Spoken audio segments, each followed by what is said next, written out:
Em uma noite com o céu estrelado, a capital cai em lágrimas. Contudo, dessa vez, elas não representam desespero ou medo. Elas demonstram felicidade e alívio. Depois de 20 longos anos, a batalha finalmente acabou e os tiranos foram derrotados. Saindo de uma cortina de fumaça, temos um novo governante. Diante de toda a população do país, ele declara que a partir daquela noite, tudo irá mudar. Ao mesmo tempo, ouvimos o narrador entoando esse acontecimento. Pétalas de cerejeiras dançam em um céu futuro no qual os guerreiros finalmente podem embanhar suas lâminas. Um homem com 8 anos de idade observa seu progresso enquanto sente o ar noturno do renomado país dos samurais. Ele pode não ter muita força física, mas compensa com sua devoção ao dever e a sua compaixão ilimitada. Aqui nasce Kozuki Momonosuke, aquele que mais tarde será conhecido pelo mundo inteiro como o grande Shogun do país de Wano. Fala pessoal, sejam bem-vindos a mais um vídeo, eu me chamo Thales. Estamos chegando agora realmente ao fim, cada episódio que passa, do arco de Wano, e dessa vez muitas lágrimas caíram pelos meus olhos. E não precisa esconder também atrás da cortina vocês não, que eu sei que muitos de vocês aqui choraram igual um bebê assistindo esse episódio, porque foi muita emoção. Assistir o arco de Wano finalizando de maneira animada traz vários sentimentos muito bons pra mim, e eu tenho certeza que pra vocês também. Então vamos falar tudo o que aconteceu no episódio 1078 e do porquê realmente um cisco caiu no meu olho e eu não parei mais de chorar durante o episódio todo, praticamente. Mas antes disso, eu quero fazer um convite especial a vocês, pra vocês que curtem muito esse conteúdo de One Piece, já deixa o pistolão de borracha no like e se inscreve aí pra poder nos ajudar. E claro, se você quiser aí me apoiar de alguma outra forma, experimenta virar membro, porque a gente vai ter vários benefícios pra vocês ao longo dos anos. Por enquanto, a gente tá tentando montar um quadro específico de perguntas e respostas, uma espécie de SBS aí só pros membros que a gente vai lançar provavelmente na próxima semana. Então eu convido vocês aí a fazerem parte já pra poderem mandar suas ideias pra mim. Mas no futuro a gente vai ter desconto na nossa loja, a gente vai ter vídeos exclusivos e lives exclusivas também. Mas, claro, a gente tá começando a montar agora. Se não puder, só deixa o like e se inscreve que já me ajuda pra caramba. Vamos lá agora falar um pouquinho sobre esse episódio. Tudo começa de onde o episódio 1077 parou. Pessoas correndo desesperadas, achando que aquele dragão que havia pousado no solo de Wano era o grande Kaido, o cara que maltratou eles pelos últimos 20 anos. Mas não! Saindo da fumaça nós vemos Kyoshiro e Komurasaki, que daqui a pouco eles vão se revelar. E só que notem que ninguém está nem aí pro que tá acontecendo, apenas um homem percebeu que alguma coisa estava errada. Logo, ele grita dizendo que aquele dragão não é o Kaido, e termina dizendo que Kaido foi derrotado. Eu não faço ideia de como ele fez essa associação básica, mas provavelmente deve ter sido pelos 9 bainhas chegando. Os 9 não, né? Sobraram 6, na verdade. Mas, o que acontece? Kinemon sai da fumaça, experimenta fazer aquela pose dele de samurai pra saber se alguém lembrava de quem realmente era ele. E logo alguém ali no meio da multidão se lembra e chama pelo nome dele. E logo menos o sentimento da multidão começa a mudar quando toda aquela fumaça vai se dissipando. A gente vê todos os bainhas se aproximando e a multidão começa a ficar calma. Porém, eles estão surpresos. Afinal de contas, eles foram dados como mortos 20 anos atrás e agora, depois de uma grande batalha, eles aparecem. No meio dessa confusão toda, alguém tem a brilhante ideia de pegar um Dendemushi de vídeo pra passar essa cena aí pra todo o país de Wano, em todas as regiões. Então a gente vê pessoas de Kuri, Udon, Ebisu, pessoas se amontoando no centro para poderem ver o que é que estava acontecendo por ali. Só que uma coisa muito legal acontece. Aquele mini flashback que a gente tem das pessoas analisando os bainhas vermelhas. A gente lembra daquela previsão da Toki dizendo que 9 almas foram lançadas ao céu e em 20 anos elas retornarão. Muito bonito. E aqui eu quero deixar uma coisa bem clara, tá? A gente vai ser um pouquinho da análise do episódio e falar diretamente com você que diz que Oda não mata personagens importantes em One Piece. Eu já vi comentários ali, a galera dizendo que ninguém mais vai morrer, Kaido não morreu, Big Mom não morreu, e ninguém mais vai morrer na obra. Como é que você me diz isso depois do arco de Wano? A Toki não era um personagem importante? O Oden não era um personagem importante? Porque, não, depois de Ace ninguém mais morreu. Mas dentre os bainhas vermelhos, na última luta a gente teve a Shura Doji e a gente teve Zou, que também morreram durante esse combate. Então cai por terra esse argumento, simplesmente porque as pessoas morrem em batalha, e essa é a proposta que o Oda traz pra gente. Ele não vai ressuscitar ninguém, ele já falou isso em vários SBS, que não compactou com esse tipo de pensamento. Lá dentro do mundo de One Piece, as pessoas podem morrer, elas são mortais, e quando isso acontece, não há mais volta. Então, se caso alguém aí não tenha entendido que essa é a mentalidade do autor, relê a obra do zero novamente pra ver se você entende. Saindo dessa introdução emocionante, a gente vai agora pra parte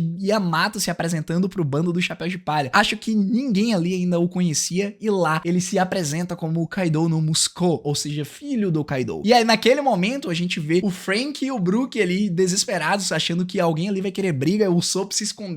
E o mais interessante é quando o Sanji escuta, opa, é o filho do Kaido, ele sai correndo pra proteger a Nami. Mas aí quando ele vê a aparência de Yamato, ele fica perdidamente apaixonada ali com o Brook, dizendo que é uma ótima ideia que ela entre pro bando, ou seja, alguma coisa bem sanguinesco de se fazer. E mais uma vez as personalidades latentes do Chapéu de Palha são demonstradas enquanto ali tá tendo uma comoção, o Luffy e o Zoro estão desmaiados e o resto do bando ali tá tentando entender o que é que tá acontecendo. A gente vê ali a Robin e o Jinbe, que são os adultos do grupo, mas a gente poderia dizer que o Brook é o vovô, mas ele é muito crianção. Mas ali, a Robin e o Jinbe estão ali se divertindo olhando Yamato se apresentar, principalmente na cena quando ela olha pro Luffy desmaiado e fala de maneira muito empolgada como foi vê-lo lutar. E aí a gente vê naquela cena que aí alivia um pouco a tensão, bota uma trilha sonora mais leve, porém impactante e emocionante, e pegando um take na cara de cada um dos Chapéus de Palha, porque realmente aquele sentimento que o Yamato tá passando naquele momento é exatamente o sentimento que todos os membros do bando sentem ao olhar o Luffy. Realmente vê-lo lutar, toda aquela energia, toda aquela demonstração de poder, de afeto e realmente de vontade é bonito de se ver. Então ela foi ali, ó, cativada, foi pega no anzol e seria um ótimo novo membro aí pro Chapéu de Palha. Fora que, se a gente fosse analisar em nível de poder, ter Yamato no bando que domina o Haki do Rei e tem uma fruta, uma Akuma no Mi de nível mítico, seria um grande proveito. Mas voltando um pouco pro episódio, os Piratas Feras estão tentando correr quando o Yamato diz pra ninguém sair fugindo, e a gente entra na cena da Tama, que ela tem aquela Akuma no Mi que faz com que animais sejam devotos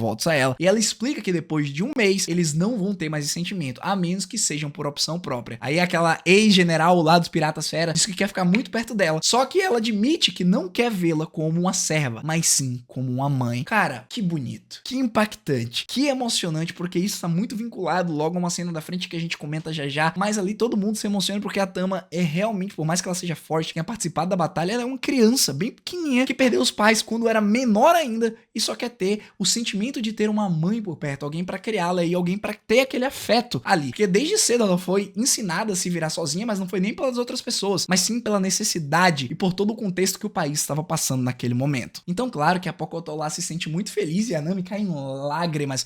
E isso ali é só o momento. O início que fez uma lagrimazinha que eu só veio um ciscozinho aqui cair no meu olho. Porque logo em seguida, quando a gente vê naquela névoa de fumaça desaparecendo só a figura do Momonosuke adulto, a gente tem um flashback dela quando ela ficava vários e vários dias olhando a fábrica de Kaido lá, esperando seus pais voltarem, até que em um certo momento alguém falou que os pais dela tinham falecido. E aí começa todo o trabalho dela e desenvolvimento do personagem, onde a gente vê que ela fez um túmulo pros pais, depois pegava palha, começava a construir chapéus pra vender, e muitas vezes ela não conseguia vender, não era nem porque os chapéus dela não eram bons, mas sim porque as pessoas não tinham dinheiro pra comprar. E aí é muito impactante vendo toda a pobreza do país, de como é que toda a nação rica do país joano estava completamente destruída, onde uma criança como ela tinha que trabalhar pra tentar ter alguma coisa que comer, alguma coisa pra beber. E somada a isso, ela tava cuidando daquele cachorrinho. A gente vê o barulho de fome no estômago do pet. E ela não tava nem aí, ela continuava pegando palha e trabalhando e pedindo desculpa porque não tinha vendido nada, não tinha dinheiro e não tinha como comprar comida. Ou seja, naquele momento ali, ela tava com um sorriso no rosto, independente da situação, tentando fazer o máximo possível. Até que um certo dia, na chuva, ela vê o Tengu, ela cai pra trás e começa ali a se desesperar. Mas logo ela sorri novamente, porque ela acredita nas palavras dele que em um dia os Kozuki vão voltar e vão salvar o país e tudo vai voltar a ser o normal. Então a gente tá vendo essa conexão do flashback dela falando com o Tengu no momento em que a sombra de Momonosuke aparece, onde tudo começa a fazer sentido, as palavras do Luffy entoam na cabeça dela e todo aquele mar de miséria e tudo vai se desconstruindo e aquela tensão também, porque é uma criança mais uma vez, acaba e ela simplesmente começa a chorar ali nos braços da Nami porque ela percebe que realmente aqueles momentos difíceis acabaram e a guerra finalmente deixou de ser um grande problema e as pessoas a partir de agora vão ter uma vida digna dentro daquele país. Só aquilo ali eu já tava chorando pra caramba. O momento da Tama ali que realmente me impactou pra caramba porque me fez lembrar de tudo, principalmente agora quando a gente tem a apresentação de Momonosuke. E ele faz aquele discurso enaltecendo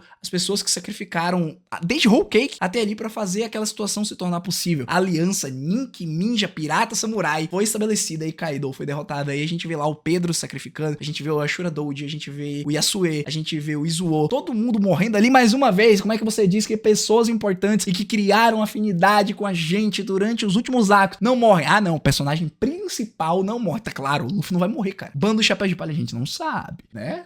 Tem muita coisa pra acontecer aí daqui pra frente, mas eu também acho que é quase improvável que o Oda mate algum Chapéu de Palha. Mas, voltando aqui agora, olha só como é importante. O discurso do Momonosuke vinculado com toda a memória e flashback da Tama pra um novo ano surgir. Isso aqui é o que a gente tinha que ter realmente numa finalização depois de 4 anos de batalha, de guerra, foi luta com Yonkou, foram assuntos importantes sendo abordados. A gente teve até a aventura do Roger nesse meio ali, ou com o flashback do Oden, pra chegar e culminar nesse momento onde todos os bainhas vermelhas que sobraram, junto de Hiyori e daquela ninja agora lá, que eu esqueci o nome, são todos ajoelhados perante o novo grande Shogun, o governante, que irá fazer com que o país de Wano volte à sua glória. Se você não chorou, você tem um coração de ferro. Independente de você já ter lido essa cena no mangá 1 ano e meio atrás, existem várias e várias cenas que eu vejo de One Piece que 5, 10 vezes, que toda vez que eu paro só pra assistir, eu choro. Essa é uma delas, tá? Porque a partir disso, a gente vê o Momo olhando pro Kinemon pedindo alguma ajuda pra saber o que é que ele fala mais pra população. Porque depois de declarar que tudo vai voltar como era antes, as pessoas vão ter direitos, vão poder comer, vão poder beber, ele fica sem palavras. E aí, o Kinemon diz que é pra ele se achar um pouquinho. E lá, então, ele começa a falar sobre um pouco da origem do seu nome e diz um pouco do seu pai, Kozuki Oden, e que a partir de agora ele vai precisar da ajuda das pessoas pra poder governar o país de Wano, e que o nome dele é Kozuki Momonosuke. Com essa apresentação ali, ele já não tinha mais o que fazer. Era lágrima atrás de lágrima, era tensão em cima de tensão, e a gente tava torcendo, vibrando. Porque aquele garoto chorão que a gente viu desde Punk Hazard, agora tava aquele homem, tudo bem que ele ainda tem 8 anos e tá num corpo de um adulto, mas ele cresceu pra caramba. E ali ele tá fazendo entoar todo um país e glorificando ele, afinal, ele é o verdadeiro Shogun do país. E a pessoa com uma parcela de culpa e de responsabilidade por ter derrotado e expulsado os piratas feras e acabado com o Orochi. Isso é uma coisa que ficou muito bem representada e muito bem construída, principalmente nesse episódio, o crescimento do Momonosuke. Não é pra gente tirar onda que ele era um bebê chorão e agora ele é um homão bombadão, fortão, que tem capacidade. Não, ele vai continuar sendo uma criança, ele vai precisar realmente se dedicar pra chegar no nível do seu pai, que Kozuki Oden era um monstro entre monstros, mas a representatividade de todos os bainhas ali chorando, sua irmã ali com aquela cara de bebê chorão, também, tipo, feliz por ver o Momo chegando a esse patamar e tendo esse tipo de reconhecimento e ele mesmo se enxergando capaz de conseguir estar ali no posto de Shogun de Wano. E aí a gente combina com aquela cena final dele virando as costas e andando até o palácio com todo mundo